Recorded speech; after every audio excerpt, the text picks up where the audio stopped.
दोस्तों, दुनिया के सबसे बड़े लीडर्स, बेहतरीन वालिदैन और कामयाब बिजनेसमैन में एक बात मुश्तरक होती है। वो पहले दूसरों को समझने की कोशिश करते हैं, फिर अपनी बात समझाते हैं। स्टीफन और कोवे अपनी किताब the 7 habits of highly effective people में लिखते हैं, most people do not listen with the intent to understand, they listen with the intent to reply. ज़्यादातर लोग उस नीयत से नहीं सुनते कि समझ सकें, बल्कि उस नीयत से सुनते हैं कि जल्दी जवाब दे सकें। यह आदत हमें सिखाती है कि अगर हम सच्चे ताल्लुकात, मजबूत एतमाद और पाईदार कामयाबी चाहते हैं तो हमें एम्पैथेटिक लिसनिंग, हमदर्दाना सुनने को अपनाना होगा। यह आदत कहती है कि जब कोई हमसे बात कर रहा हो तो हमें अपनी सोच और जवाब देने के इरादे को कुछ देर रोक कर सिर्फ और सिर्फ दूसरे की दुनिया में दाखिल होना चाहिए। मतलब यह है कि हम उसके एहसासात, जज्बात और असल दर्द को समझने की कोशिश करें। जब हम दूसरों को समझते हैं तभी वो हमें भी सुनने और समझने पर पुरामदा होते हैं। If you want to really be effective in habit of communication, you need to build the habit of seeking first to understand.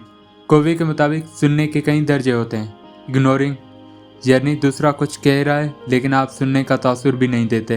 Pretending, जैसे कोई हूँ अच्छा ठीक है कह रहा हो लेकिन असल में ध्यान कहीं और हो। सिलेक्टिव लिसनिंग, सिर्फ वही बात सुनना जो आपकी मतलब की हो, बाकी नज़रअंदाज करना। अटेंटिव लिसनिंग, पूरी तवज्जो देना लेकिन फिर भी सिर्फ अल्फाज सुनना, एहसासात नहीं। एम्पैथेटिक लिसनिंग, ये सबसे आला सतह है जहाँ आप न सिर्फ अल्फाज सुनते हैं बल्कि दूसरे के जज्बात, एहसासात और नीयत को भी महसूस करते हैं। कोवे कहते हैं, when you listen with the empathy you give a person psychological air. जब आप हमदर्दी के साथ सुनते हैं तो आप दूसरे को ज़हनी ऑक्सीजन फराहम करते हैं। मिसाल के तौर, एक माँ अपनी बेटी से कहती है, तुम हमेशा फ़ोन पर लगी रहती हो, पढ़ाई का क्या होगा? बेटी जवाब देती है, अम्मी मेरी दोस्तों के साथ बात करना मुझे सुकून देता है।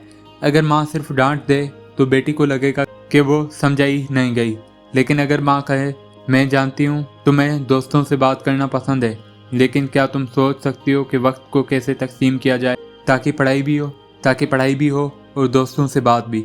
यही एम्पैथेटिक लिसनिंग है। इन बिजनेस, एक मुलाजिम बॉस को बताता है कि वो प्रेशर में है क्योंकि काम का बोझ बहुत ज़्यादा है। अगर बॉस कहे ये सब बहाने, काम ख़त्म करो, तो ये ताल्लुक तोड़ने वाली बात है। लेकिन अगर बॉस कहे मैं समझ सकता हूँ तुम दबाव में हो, आओ देखते हैं कि हम कैसे तुम्हारे काम को बेहतर मैनेज कर सकते हैं, यही विन विन माहौल पैदा करती है। इन स्टूडेंट्स लाइफ, एक दोस्त दूसरे से कहता है, मैं आजकल पढ़ाई पर फोकस नहीं कर पा रहा, घर में मसले चल रहे हैं। अगर दूसरा दोस्त फ़ौरन कहे तुम मेहनत नहीं करना चाहते तो ये ताल्लुक कमज़ोर करेगा। लेकिन अगर वो कहे मैं तुम्हारे सूरत हाल समझ सकता हूँ, आओ तुम्हें थोड़ा पढ़ने में मदद देता हूँ ताकि तुम्हारा बोझ कम हो, यही सच्चा एम्पैथी है।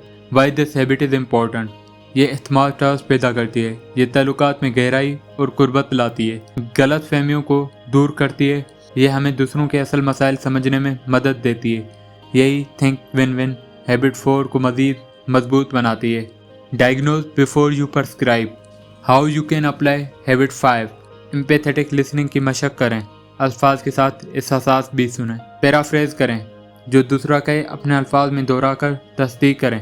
मिसाल के तौर, अगर कोई कहे मैं बहुत मायूस हूँ तो आप जवाब दें, आप क्या कहना चाहते हैं? आप खुद को हारा हुआ महसूस कर रहे हैं? खुले सवालात पूछें ताकि दूसरे अपने बात मज़ीद खोल कर बताएं।